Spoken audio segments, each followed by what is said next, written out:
All right, got the legend Trayvon Bromell here after an amazing performance from the great state of Florida.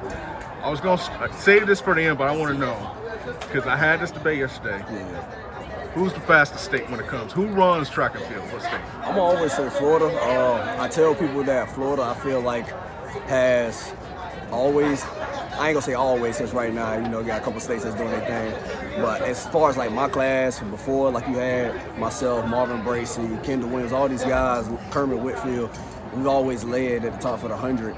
You got states like Texas that's real good, and they have the quantity. Like they have so many people that's at that high level. So I'm always choose Florida. I feel like we produced a lot of great 100-meter runners. And for people who don't know, Kermit Whitfield, who played for Florida State, was the one who beat Tyreek Hill in the 200 back in the day. You can go on Full Track, look that up.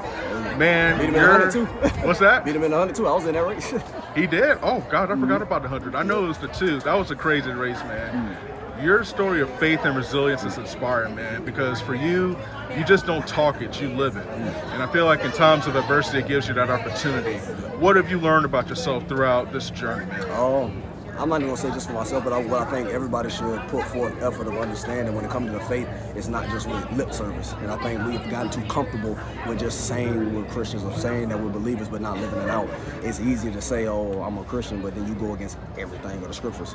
So for me, it's all about actually being that example, like Christ was our example as well. So I think that's in 1 Peter, it talks about Christ was our example. So just as he told us in the book of John, there's greater works since that he is now gone, we have to put forth the effort to actually live out this truth.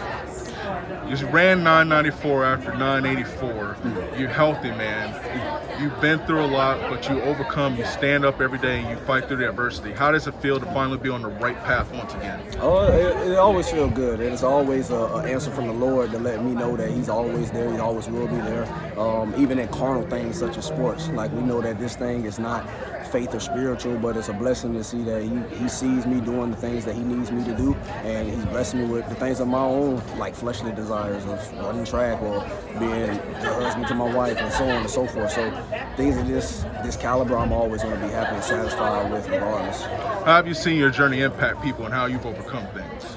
To be honest, I don't look too deep into how what I say or what I do impact others, because at the end of the day, I know if I'm doing the things that the Lord asks, people will be edified, and edification from the gospel is always going to be a plus.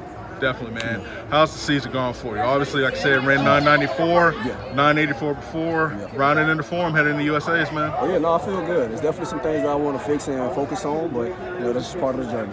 All right, the last 2 questions.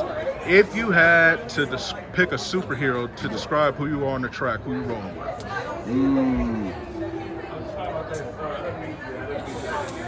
I would say Killmonger. Okay. I would say Killmonger because I do stand for what I believe in, and I do believe that a lot of the things that I've been through in my life is I got it out the mud. Like I feel like I didn't have too much help. I didn't have a lot growing up like that, and everything that I obtained came through faith and just hard work. And getting to this point is like I just want to get everything that I feel like I put forth effort in, So just like how he had that mindset of doing what he needed to do to get to that motherland of Wakanda, I feel like for me, I'm doing everything I can to get to that top for that first place position. Last question. There was a movie back in the day called Spy Kids. There was a scene where they was in a cave and they got a chance to choose. They took a wallet out, popped in the meal, it was a Big Mac and fries. If you were put in that situation, what meal are you going with? I'll say spaghetti. That's my favorite meal. Okay. Yeah, I'm always go spaghetti. Hey, that's what's up, man. Yes, sir. Trayvon Bromell, the legend. Y'all stay tuned. Brother man coming big, bro. Definitely.